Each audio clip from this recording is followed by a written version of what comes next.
You know, being sick and going to the different clinics, you have a lot of time to waste.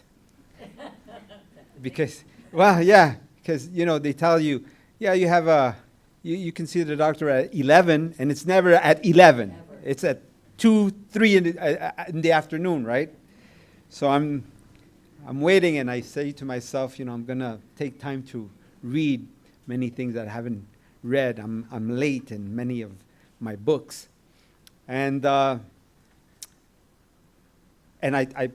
packed everything, and I have a small Psalms, a little booklet of the Psalms, and I put it in my pocket, and I put like 4 books in my bag, right?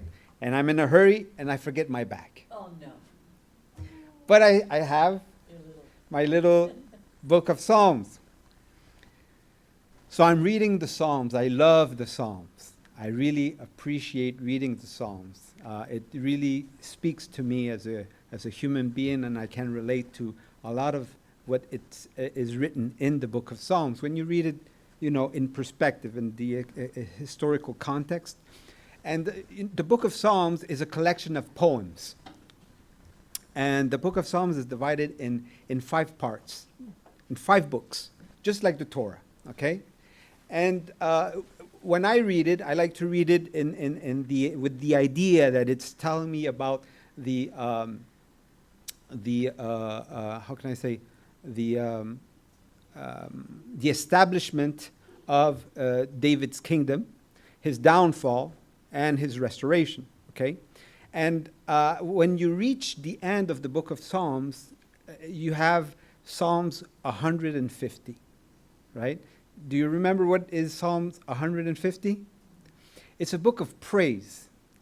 All of creation is praising God. Okay? And, you know, I'm reading this psalm, and you think, right? Even though Israel had a king, God allowed Israel to have a king. But ultimately, the King of Kings is God. And that's how the book of Psalms ends. The King of Kings is God. We have to look up to him. And this week's parasha, I'm reading to the parasha, and I'm reading it, and I have this idea in my head, right? And the first thing that strikes me is that this week's parasha talks about Israel giving the land a time of rest. Okay? And the first thing that we have to know is that the land did not belong to Israel. It belonged to God. Okay? Israel was just an administrator of the land. Okay? And so, and this idea is not something we haven't heard before. Remember, if we take into account the book of Genesis, right? We have Adam and Hava in the garden, and God tells them to administer the garden, right? And so you're reading this, and what came to me is that even though God gave the land to Israel to administer, and they would reap the benefits of the land, Israel had to understand that they had ultimately, even though they could gain riches from the land, everything depended upon God. Everything depends upon God. And God made sure that Israel did not forget that. And this was a lesson for me, because I've been going from one doctor to another doctor. And of course, God gave man the capacity, right, and the technology to help us out in the time of needs, right?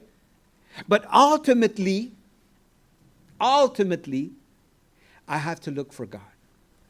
The doctors can tell me whatever they want to tell me.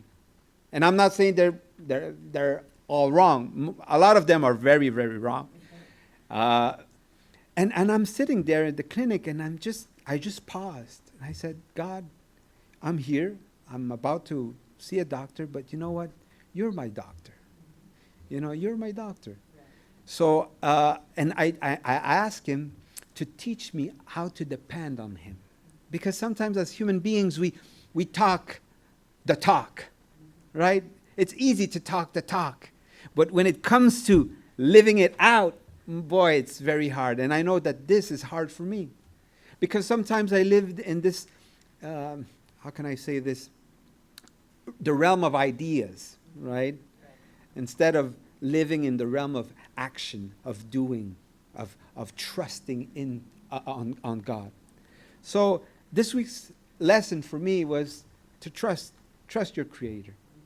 He'll be there. He'll give you what you need, and He'll make sure that you benefit from what He gives you. But ultimately, God is our salvation. He is our Redeemer. Shabbat Shalom.